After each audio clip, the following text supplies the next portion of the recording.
गुणातीतो अक्षरं ब्रह्म भगवान् पुरुषोत्तमः जनो जानन् इदं सत्यं मुच्यते भवबन्धनात्। श्री स्वामिनारायण भगवाननी जय। अक्षर पुरुषोत्तम महाराजनी जय। गुणातीतानंद स्वामी महाराजनी जय। भगत जी महाराजनी जय। शास्त्री जी महाराजनी जय। योगी जी महाराजनी जय। प्रमुख स्वामी महाराजनी जय। महंत स्वामी महाराजनी जय। सूरत अक्षरधाम महोत्सवनी जय। कार्यकर सुवर्ण महोत्सवनी जय। स्वामीनी वातो प्रकरण 4 99મી વાત। સ્વામિનારાયણ હરે સ્વામિનારાયણ હરે। મૂળ અક્ષર બ્રહ્મ ગુણાતીતાનંદ સ્વામીએ વાત કરી છે। આપણો જન્મ 2 વાત સાધવા સારું થયો છે। તેમાં એક અક્ષરરૂપ થાવું, એમાં દેહ અંતરાયરૂપ છે, ને બીજું ભગવાનમાં જોડાવું, તેમાં સંગ અનેક પ્રકારના અંતરાયરૂપ છે। એ 2 ખોટ ટાળવી।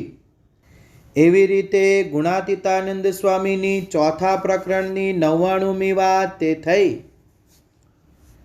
ગુણાતીતાનંદ સ્વામી આ વાતમાં જીવનનું ધ્યેય નક્કી કરી આપ્યું છે। કોઈપણ ક્ષેત્રમાં ધ્યેય વિનાનું કાર્ય એ સઢ અને નાવિક વિનાની મધદરિયે રહેલી નાવ જેવું છે, જે ક્યારેય કિનારે પહોંચી શકતી નથી। શ્રીજી મહારાજ વચનામૃત ગઢડા મધ્ય 45માં પોતાનું ધ્યેય છતું કરે છે। જે મારા કહેવાયા છો એમાં મારે તલ માત્ર કસર રહેવા દેવી નથી। વળી ગુણાતીતાનંદ સ્વામીએ પણ કહ્યું, અમને તો એક જન્મ મરણનો રોગ ટાળતા આવડે છે, બીજું કાંઈ આવડતું નથી। એમનો ધ્યેય ખૂબ સ્પષ્ટ છે। આપણને પણ સાચા ધ્યેયને પામવામાં જે વિઘ્નો નડે છે તેની વાત ગુણાતીતાનંદ સ્વામી અહીં કરે છે। આપણું પહેલું ધ્યેય અક્ષરરૂપ થવું। અક્ષરરૂપ થવું એટલે અક્ષર બ્રહ્મનું સ્વરૂપ એવા પરમ પૂજ્ય મહંત સ્વામી મહારાજ જેવા થવું, સત્પુરુષના ગુણો પ્રાપ્ત કરવા। અક્ષરરૂપ શા માટે થવું જોઈએ? આપણું સાચું સ્વરૂપ આત્મા છે।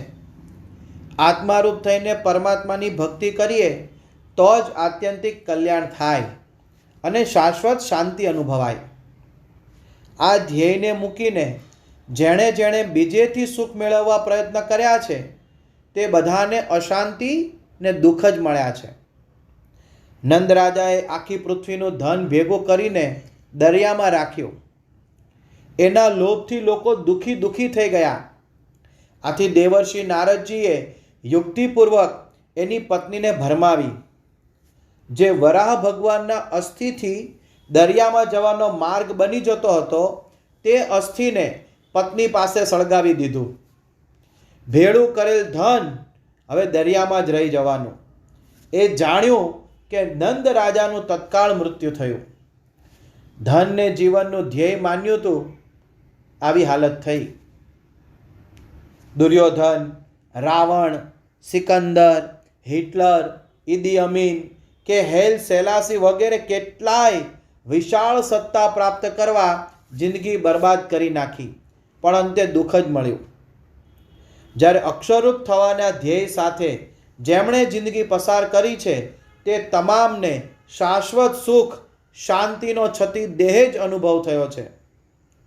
ગુણાતીતાનંદ સ્વામીના સંગે બ્રહ્મરૂપ થયેલા ભગતજી મહારાજને ઘણા દુઃખો આવ્યા, વિમુખ કર્યા, ઝેરના લાડવા આપ્યા, અપમાનો કર્યા, છતાં એમના અંતરનો આનંદ અને કેફ સહેજ પણ ઓછા ન થયા। શાસ્ત્રીજી મહારાજની સેવામાં યોગીજી મહારાજ સંવત 1967થી જોડાઈ ગયા। તેમને ઠેર ઠેર અપમાન, મારઝૂડ, ભૂખ તરસ બધું જ સહન કરવું પડ્યું, પણ તેઓ સદાય આનંદમાં જ રહેતા। અલમસ્ત યોગી જેનું નામ। શ્રીજી મહારાજે લોયા 7ના વચનામૃતમાં સમજાવ્યું છે કે અક્ષરરૂપ થયા વિના ભગવાનની ભક્તિનો અધિકાર મળતો નથી.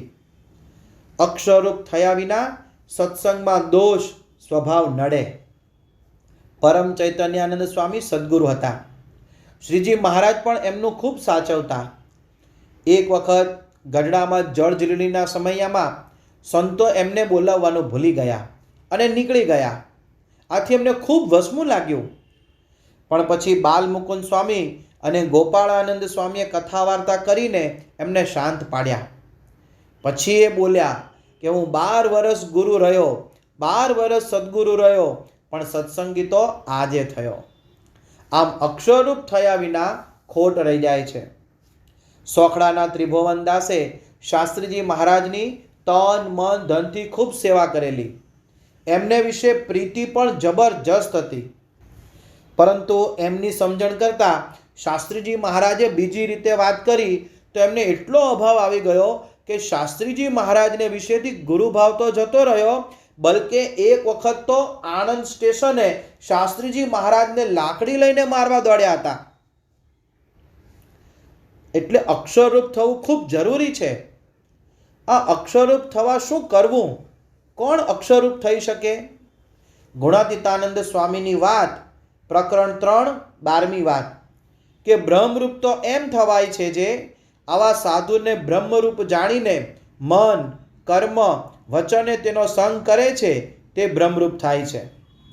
તો શ્રીજી મહારાજ કાર્યાણીના 12મા વચનામૃતમાં કહે છે, જ્યારે એ જીવને સંતનો સમાગમ મળે ને તે સંતને વચને કરીને પરમેશ્વરનું સ્વરૂપ ઓળખ્યામાં આવે ને તે પરમેશ્વરના સ્વરૂપનું ધ્યાન કરે ને તે પરમેશ્વરના વચનને હૃદયમાં ધારે, તેણે કરીને એક કારણ શરીર છે તે બળીને ખોખા જેવું થઈ જાય છે. ભગતજી મહારાજે ગુણાતીતાનંદ સ્વામીના વચન ઉપર પોતાનું સર્વસ્વ કુરબાન કર્યું. એમની અનુવૃત્તિ પાળી એમને રાજી કરી લીધા. તો સ્વામીએ એમને બ્રાહ્મી સ્થિતિને પમાડ્યા, થોરે કેળા પાક્યા. અક્ષરરૂપ થવામાં દેહ આડો આવે છે. શ્રીજી મહારાજ વચનામૃત ગઢડા મધ્ય પ્રકરણના 51માં કહે છે કે સત્પુરુષની આજ્ઞાને વિશે વર્તે છે એ આત્મસત્તા રૂપે વર્તે છે, પણ આજ્ઞા પાળવામાં દેહ આડો આવે છે. શ્રીજી મહારાજે જૂનાગઢ મંદિર બાંધવા હાકલ કરી ત્યારે ત્યાં જવા કોઈ તૈયાર ન થયું, કારણ કે ત્યાંનું પથ્થરિયું પાણી, વળી વિદ્વાન નાગર બ્રાહ્મણોનો ત્રાસ, શાસ્ત્રાર્થ કરવાના થાય અને ખૂણાનો પ્રદેશ, ત્યાં જે જાય તેને દૈહિક રીતે બધી જ જાતનો ભીડો પડે, મનનો પણ ભીડો સહન કરવો પડે. તેથી કોઈ તૈયાર ન થયું. પણ ગુણાતીતાનંદ સ્વામી તૈયાર થયા, કારણ કે તેઓ દેહના ભાવોથી પર હતા. ગુણાતીતાનંદ સ્વામીએ કેરિયાના ભગુભાઈને સમાગમ કરવા સાથે આવવા કહ્યું, પણ ભગુભાઈને ગરમ ગરમ રોટલી, ઉના પાણી ન મળે એટલે ના પાડી દીધી. એવામાં એમણે એક ચોરને સાથી તરીકે રાખેલો ખેતરમાં. તેના દંડ બદલ એમને સાબરમતી જેલમાં જવું પડ્યું. દેહ ભાવને ગણકાર્યા સિવાય જો સ્વામીની આજ્ઞા પાળી હોત તો જેલનું દુઃખ ન આવત. જો દેહ ભાવ છે ત્યાં સુધી પંચ વિષયમાં આસક્તિ રહી જાય છે, આસક્ત થઈ જવાય છે. આપણું બીજું ધ્યેય ભગવાનમાં જોડાવું. અક્ષરરૂપ થયા એટલે કાર્યક્રમ પૂરો થતો નથી, પણ તે પછી ભગવાનની ભક્તિ કરવાની બાકી રહે છે, એટલે કે ભગવાનમાં જોડાવાનું બાકી રહે છે. શુકદેવજી આત્મારૂપ થયા હતા તો પણ ભગવાનની ભક્તિ કરતા હતા. ભગવાનમાં જોડાવામાં સંગ અંતરાય રૂપ છે. કુસંગે કરીને અંતરની વૃત્તિઓ મલિન થઈ જાય છે. વચનામૃત ગઢડા પ્રથમનું 18, તેમાં શ્રીજી મહારાજ કહે છે કે 7 માળની હવેલી હોય, દારૂના શીશા પડ્યા હોય, વેશ્યાઓ થઈ કાર કરતી હોય, તેવા સમામાં ગમે તેવો હોય તો પણ અંતર ભ્રષ્ટ થઈ જાય છે. વસ્તા ખાચરના કાને ગઢડાના જીવા ખાચરના ઝેરી શબ્દો પડ્યા તો તરત જ મહારાજના દર્શન કર્યા વિના સીધા કાર્યાણી જતા રહ્યા. મહારાજનો અવગુણ આવ્યો. આવા અનેક પ્રકારના કુસંગને મૂકીને ભગવાન અને સંતમાં જોડાયા હોય તેની નિશાની શું? તો પહેલી નિશાની આજ્ઞા, સેવા, કથા, ચિહ્નો, ચરિત્રો, ચેષ્ટાની સ્મૃતિ કરવામાં કંટાળો ન આવે. આ ગુણાતીતાનંદ સ્વામીની વાત. બીજી નિશાની, આવા સાધુમાંથી હેઠ ટળે જ નહીં. જાગા સ્વામીને ગઢડાના મહાપુરુષ દાસે કહ્યું કે તું મારામાં જીવ જોડ તો કલ્યાણ થશે. ત્યારે જાગા સ્વામીએ કહ્યું કે એક જીવ હતો તે ગુણાતીતાનંદ સ્વામીમાં જોડ્યો છે, બીજો હોત તો તમારામાં જોડત. આમ કોઈના ડગાવ્યા ડગ્યા નહીં. ત્રીજી નિશાની, યોગીજી મહારાજ ઉપર આફ્રિકાથી પત્ર આવ્યો કે દેશના હરિભક્તો જેમ આપનામાં જોડાઈ ગયા છે તેમ અમે પણ જોડાઈ જઈએ તે પ્રાર્થના. આ વાંચી યોગી બાપા ખૂબ હસ્યા ને પછી બોલ્યા કે એમ જોડાયા ન કહેવાય. જેમ અમે શાસ્ત્રીજી મહારાજની આજ્ઞામાં જોડાયા તેમ જોડાય તો જોડાયા કહેવાય. અને આ વાતનું આદર્શ દ્રષ્ટાંત એટલે પરમ પૂજ્ય પ્રમુખ સ્વામી મહારાજ અને વર્તમાન કાળે જીવંત આદર્શ દ્રષ્ટાંત એટલે પરમ પૂજ્ય મહંત સ્વામી મહારાજ. તેઓ અનેક પ્રકારનો દૈહિક માનસિક ભીડો વેઠીને સત્સંગની અપાર સેવા કરી રહ્યા છે. દેહને એમના કાર્યમાં ક્યારેય આડો જ આવવા નથી દીધો. ભગવાનની ભક્તિ વિના એમની એક ક્ષણ પણ જતી નથી. ઠાકોરજીની પરાભક્તિ તેઓ ભારે અપમાન વખતે પણ ચૂક્યા નથી. જ્યારે નૈરોબીથી પ્લેનમાં પાછા આવવાનું થયું ત્યારે મુંબઈ ઉતરીને પ્રથમ હરિકૃષ્ણ મહારાજને રાત્રે થાળ ધરાવીને પછી જ સૂતા. અતિ સન્માનમાં પણ પરાભક્તિ ચૂક્યા નથી.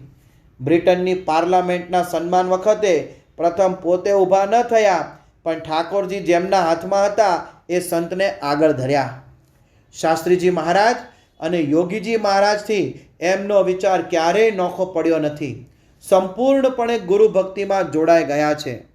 માટે આવા પ્રગટ સત્પુરુષમાં તેમના કાર્યમાં મન, કર્મ અને વચને યાહોમ કરી દઈશું તો જરૂર અક્ષરરૂપ થઈ જવાશે અને પુરુષોત્તમ નારાયણને મળી શકાશે.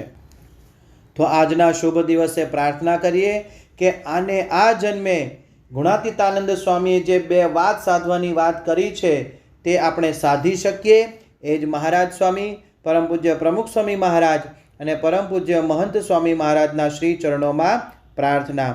શ્રી સ્વામિનારાયણ ભગવાનની જય. ગુણાતીતમ ગુરુમ પ્રાપ્ય બ્રહ્મરૂપમ નિજાત્મનઃ વિભાવ્ય દાસ ભાવેન સ્વામિનારાયણં ભજે.